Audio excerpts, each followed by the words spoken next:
Hey, what's going on? You know who it is. You know what it is. It's your boy Town Biz. All right, so check this out. So, it appears that the reboot, the remake of Blade that was going to star Mahershala Ali has been completely taken off the 2025 calendar, as this movie has ran into problem after problem with changes to the script, um, losing directors, not being able to come up with a start date for principal photography. This movie has ran into problem after problem.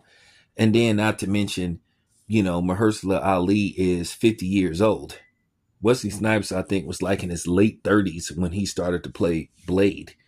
You want Mahershala Ali, who's the same age as me, who's 50 years old. I think at the end of the day, probably they should just junk this, period. And then you were hearing things that they wanted to turn this into some battle of the sexes, Skittles theme type of film.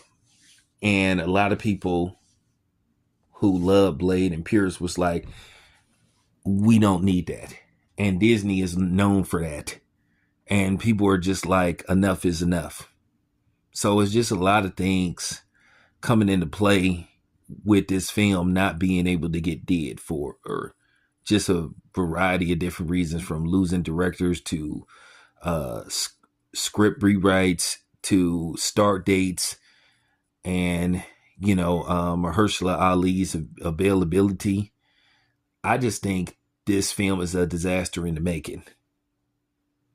When you heard that they wanted to make this a PG-13 rated film, that was kind of like questionable right there. That raised concerns right then and there. Like, why? Why make a watered down version of Blade? That doesn't guarantee that people are going to come out in flocks to come see the movie. I'm going to be honest with you. I don't think motion picture ratings to a certain degree has anything to do with anything. I think if people want to see it, they're going to come see it based off what the premise is. But if you're having a franchise, I don't think you go from R to PG-13.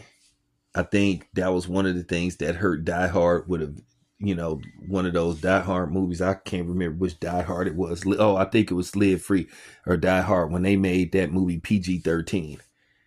When we all know that Die Hard were all R-rated films. Then you came with the long-awaited sequel to Coming to America, and they came up with a watered-down PG-13 rating, which a lot of people didn't care for it because they tried to be politically too correct in that movie. So sometimes I just think you need to let stuff be. I don't think you always have to go for political correctness. Look at what happened with Deadpool and Wolverine. Most successful R-rated film in history. In history. Enough said. So, Blade purists do not want a watered down version. So, a lot is riding on what happens with Kraven, which Kraven will be released in the next couple of months. It'll be released the first week of December. It's going to be the first R-rated Marvel films out of the Sony brand. Sony is putting out this movie, so we'll see what's up. Anyway, this your boy Town Biz. I'm out.